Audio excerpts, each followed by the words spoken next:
If you don't lock in these 5 moves now, not next month, not in January, you're going to be entering 2026 already behind your competitors. See, most pest control companies wait until the new year to start planning their marketing. But the companies growing 20%, 30%, or even 50%, they're making these decisions today and building momentum while everyone else is still coasting. Hi, my name is Shane Dutka, Director of Operations and Head of SEO at Pesty Marketing. We help pest control companies doing $1 million or more generate thousands of high-quality leads, drive millions of book jobs, and earn their top spot on the PCT 100 list. Without further ado, let's just jump into the 5 moves every PCO must take before 2026, because waiting even a few weeks costs you growth you're aiming for. Like always, I'm here with Rachel Kent, marketing manager here at Pesty Marketing. We're going to break these 5 things down that every PCO must be doing right now to prep for 2026. Rachel, do you want to just cover the first one real quick? Yes, let's get into it. The first thing that PCO should be doing right now is to start building their spring SEO ASAP. Yeah, I know we were talking about this, about a week ago. We were thinking about a topic for this video, and you're like, what should PCOs be doing right now for 2026? Like, what's the most important thing? And I always say this to potential clients and really anybody who's trying to get into SEO. What you want your SEO results to be in 6 months is what you did 6 months ago, right? So what you're doing today is what you're going to get in the spring and summer months, which ultimately for most PCOs is busy season, right? So really, if you're not investing in SEO right now, it's not like you can just turn on, search marketing, organic search marketing, like when you need it.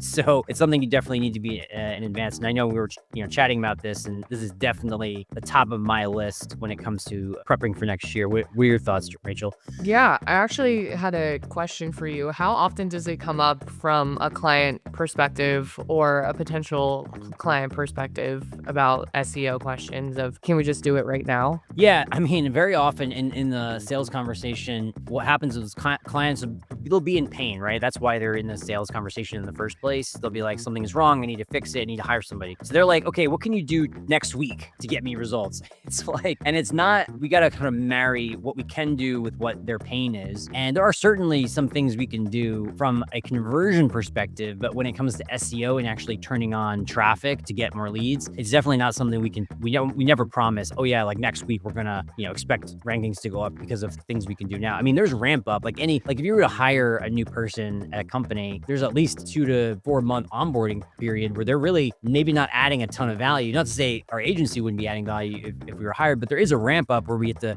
get out access to all the tools, do an onboarding interview with the PCO to understand their business more. So it's anytime we're in a sales conversation and a client is like, what can you do for me next week if I were to sign? That's always, we got to reset expectations.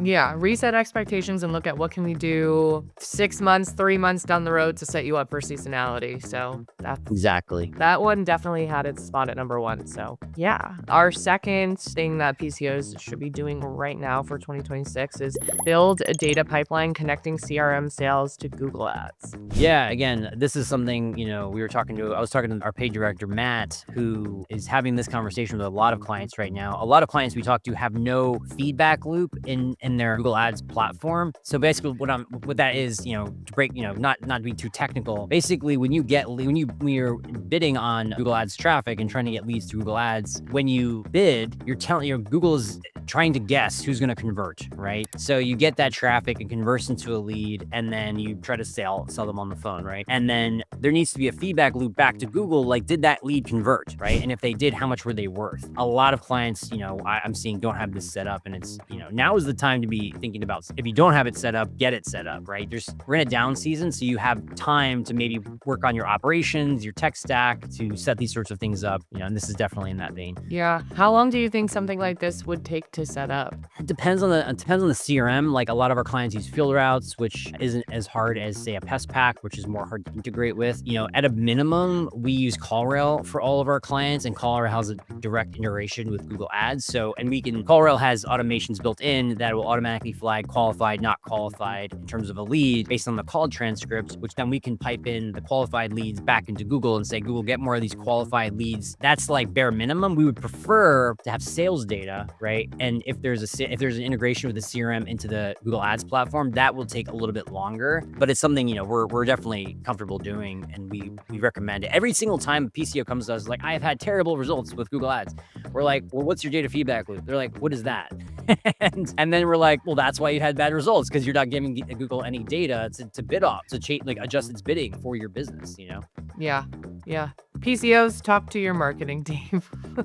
Yeah. I mean, I guess, Rachel, question for you, like being the marketing side of things, how would you frame if you're a PCO and you're trying to communicate to maybe the marketing person at the company, how would you frame that conversation? That's a good question. I think for me, it would be one of the first things that I ask, and I would ask how that works. Like, I would try to really understand it, from A to Z, even though I know that that's not PCO's job necessarily, but it's your business. And so if, I were to ask that question to my marketing agency, I think I would want to know how it works, and I would want to see how it works in practice. So Yeah. I think you bring up a good point. Like, obviously, people listening to this, not everybody is a client of ours. So if somebody is working with a marketing agency, making that ask the marketing, hey, what's my data feedback loop strategy, right? Because an agency should have that set up, or at least be thinking about it. yeah, definitely. The third point for 2026 is to improve speed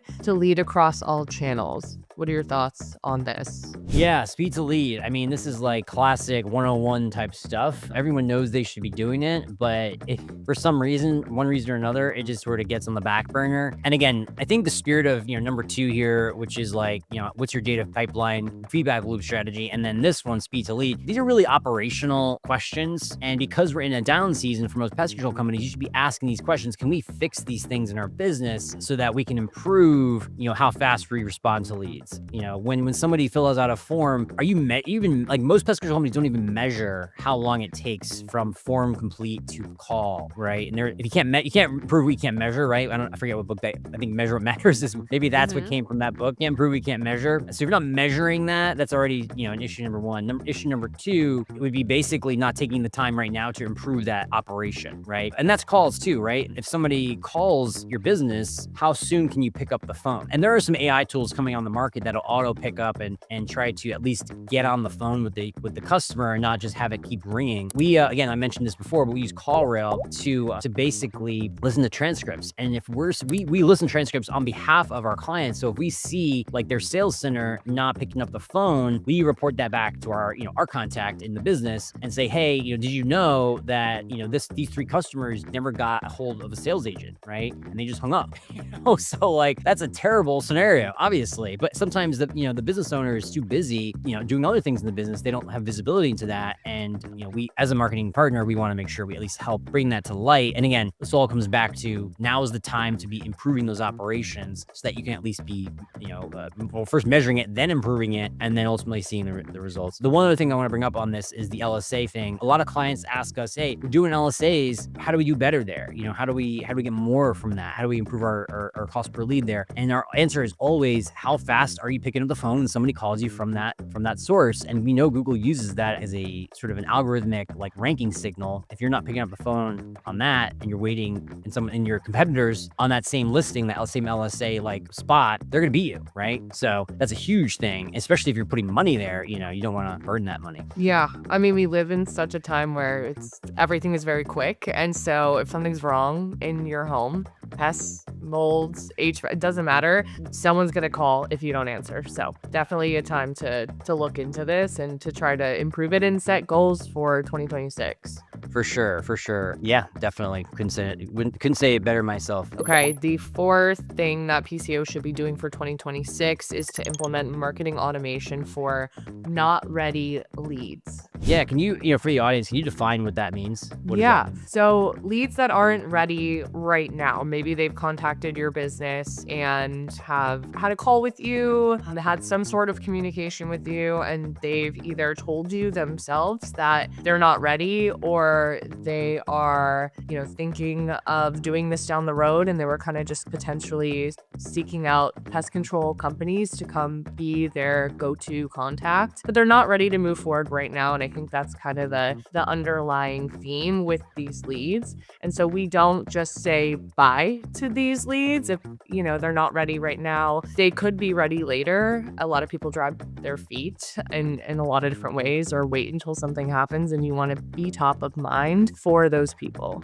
Yeah, that's great way to sort of sum it up there. Yeah, when when we talk to clients, a common thing we always ask this. It's like, what are you doing to follow up on leads that don't convert, right? At the end of the day, not everyone's going to convert. There's a sales conversion percentage. The benchmarks that we see are roughly between 40 to 60%, 60% being, good, 40% being the bare minimum of lead to conversion. So that's a lot of leads that aren't converting, but they will one day, potentially, if you follow up with them. Either, maybe they weren't ready in that moment, they're still price shopping, whatever it is. What are you doing to follow up with them? Like, first of all, most likely you have their email and you have their phone number. So you can follow up with them in two different ways. The first way that I would recommend following up is just nurture sequences. And this is specifically leads that have not bought anything from you yet. Set like a promotion, like, hey, get $100 off your first service, or some kind of, we can come out today, like expedited service sort of promo to get people who are on the fence to jump in. That's number one. That's like people who haven't converted yet. That's via email. And then also you want to just, not necessarily hit them up with emails that are always selling something, but sharing interesting insights or tips for their area. Because, if you're a pest control company, most likely pretty well like your area, and you should try to serve your leads and give them advice and tips for their area that they may not even know of. Like, hey, if here are things to avoid ants in your bathroom, during this season, or cockroaches or termites, whatever it is. So that's leads that haven't bought anything from you yet, but could. So follow them via email. And then of course, phone follow-ups. A lot of our clients don't really implement any kind of email follow-up, but they do implement call follow-ups. It's sort of traditional, call these leads, and try to get them back on the phone, which is fine. Some people are not ready for that. So hitting up with an email or some kind of automation is a bit of a less intense sales, in process, which is maybe what they need at that part of the funnel, right? What are your thoughts on that? Yeah, I think when it comes to calling, a lot of people will just kind of screen your number and they won't answer. Some people will, but I would say that, if you had a list of like 200 leads that have contacted your business in the last 30, 60, 90 days, I think maybe 10% might answer the phone. And then that might be like generous. So you definitely need to be implementing email. And I think the beauty of this and getting ready for 2026 is, Shane and I are not saying you need to sit down and manually draft out these emails. That's where automation comes in. And automation is like having personal assistant, salesperson in your pocket who can follow up with these leads 60, 90 days, 6 months down the road. And you can personalize these emails. You can have their name, you can have the reason that they reached out to you. These are all things in your CRM and in your automation practices that you could put forth to really have that personal touch. Hey, so-and-so, you reached out to me, X months ago about a roach problem. And, I was just thinking about you and I just wanted to see if, you needed our services or were interested. For sure. Yeah. Yeah. You mentioned a couple different tools, just to name names here. Yeah. There's a lot of marketing automation, email automation, where basically, like you just said, they'll have scripts that you can just write once and then it'll send to the, generally your marketing company should be able to implement this for you, or your internal marketing person should be able to implement this for you as a PCO business owner pretty easily. There's a number of tools that are out there. I know Pest AI does a lot of this. Field Routes has a marketing pro capability where it does a lot of this follow-up. So the tools are out there. There's plenty of them. So we don't have to dive too much into that, but they're all automated. Yeah. You set it up once and you don't even have to write the script. I mean, you can ChatGPT can write these scripts these days. So it's it's just getting it implemented so that you're nurturing these leads so that they don't, like you said, they might not ever pick up the phone, but if you're going to nudge them, they'll call you back, right? You want that to be their action. And we didn't talk about this yet, but for leads that have already bought from you, nurturing them too, right? Can you get them to buy more? And ultimately this increases the LTV, lifetime value of the leads that you're getting. It's like, hey, if they bought, general pest control, can you get them to buy, a mosquito plan, or can you get them to buy a termite plan? Even if it's a once a year inspection, that increases the LTV of those leads, but you're not going to get those sales if you don't at least follow up. And I would recommend email. It's a very easy, low-hanging fruit type of thing to implement. And again, just a simple email. Hey, did you know termites are in season right now? We offer half price inspections, and then you get them on the hook. They sign up, and then you recur them every year, and boom, just like that, you're increasing LTV of your clients. So yeah, that was a good addition. One thing that I would just tack on to this is when your marketing company your agency is setting this up for you, one thing that you want to make sure of is upon response from your lead that the automation stops and you're able to then have a personal response, because I've seen it so many times where we've got this well-oiled automation, but not well-oiled enough where it's not stopping, and they've responded to you, but you're beating them over the head with offers or emails, and then immediately it feels inauthentic, and it just, it's just not good. So. Yeah, these little technical things are, the devil's in the details, right? Yeah. Getting it set up and then having these like automations stop automating when they actually respond. Yeah. Again, these are little things that very tactical things that we or any other marketing agency should be able to help you navigate for sure. Yeah, 100%. I got to say it because you have it in my notes here. The fortune is in the follow-up, and that is true. One more thing on the topic of follow-up, following up for reviews for Google My Business. Like this is also in the same vein as marketing automation. Yeah. I think most PCOs get this. Like when you complete a job, you got to get the review. You got to grow your Google My Business reviews. Follow up 3 times is what we recommend. That's PCOs, at least 3. Tools like Applause are great for this. It does cost money, but the ROI is massive, right? Getting the reviews, getting your GMB up in the rankings is everything when it comes to lead gen and organic. It's a large part of it. Had to say that too. Yeah, of course. Reviews are huge. I'm not letting you into my house if I don't look at the reviews, and most of them are really great, if not all. So the 5th thing that PCO should be doing right now to prep for 2026 is review their monthly data and identify high value lead sources. So this is a huge one. I think if this is actually, all of these are equally important, but I do feel that this is maybe the first thing you should do. You tell me if I'm wrong or if you think otherwise, but yeah. I think there's a theme emerging here in these 5 items. It's that, you cannot measure, you can't improve, you can't measure. Or if you're not measuring it, you're not improving it, right? You get the point. And you got to be able to review your data. And again, this is in the down season, right? So do you have any dashboards? Are you looking at anything that is telling you, what lead sources are ultimately the most profitable for you? Is Google Ads, you might be paying $100 a lead, but is the ROI there? Like it actually might be better than organic in some cases. It might be better than LSA. Like I get it. I hear all the time from PCOs, man, my cost per lead in Google Ads is so bad. But I'm like, well, what's the ROI? What's the ROAS? What is the cost per sale? Well, it's like 150, 200. Like that's right in line with what you want.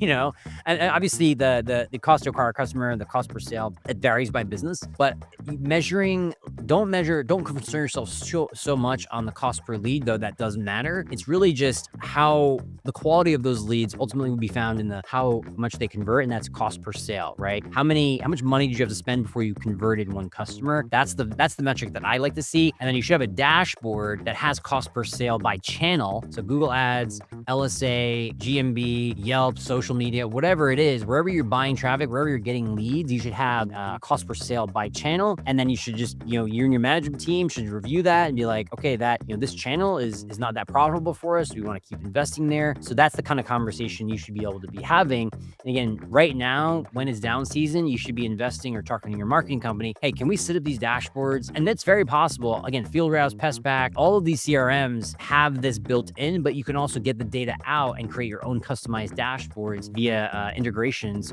with Zapier and whatever else. Looker Studio is very doable. It just takes a little bit of time and investment, which ultimately, you need to be able to have that data to make informed decisions about where to invest your marketing dollars, Yeah, you need to be making data-driven decisions. I think that's a huge underlying theme here, is saving time with automation and also being able to look at data and make your decisions and projections and goals for the new year off of what you've done this year. So talk to your marketing team, get that data in front of you, set goals, realistic goals for every quarter of 2026, and then rinse and repeat it for the next year. Yeah. Again, just a quick anecdote here. One of our clients, we started working on their SEO program, and previous to SEO, they were just running Google Ads because LSA and Google Ads is on-demand lead gen, which is, what a lot of PCOs lean on if they don't have a good SEO program. And basically what we showed them after working with them for about 12 months, because we broke down basically cost to acquire a customer by channel, and it was clear as day, SEO is still by far the most cost-efficient channel, because there is a front-loaded cost, which keeps a lot of people a little bit more shy to invest in it. But when you start to get those results, there's a lot of compounding, right? So you'll invest, whatever it is, $2,000 to $5,000 a month in an SEO package with a company like us or someone else. And in the beginning, you might get, I don't know, 2 to 5 leads a day, or 1 to 2, depending on how big your business is and how much SEO you did before. But at the end of the year, you're pushing like 3 to 5 per day consistently, and the cost stays the same, but the leads are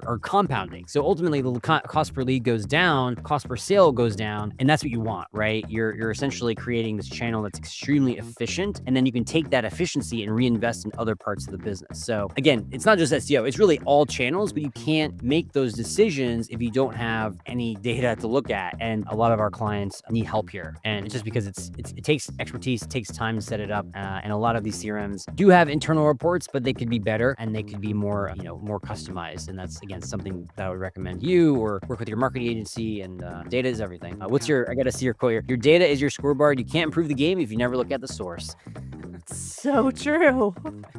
It's so true. Sit down with your marketing team, get the data in front of you. If you don't understand it, who cares? Ask a million questions. If you run over time on a meeting, go set another one. Like, it's your data, it's literally your lifeline. So it's not theirs. They're being paid to do that, and they should treat it like it's their lifeline, right? But you gotta really hone in and understand these things. So if you don't, then make sure you sit down with them until you do. And not everything. Like, I just want to say, we're not asking you to be a marketing expert. It's really more sitting down and really understanding how things are working, the data behind it, and how that data is where it's coming from. Sure. Well, great.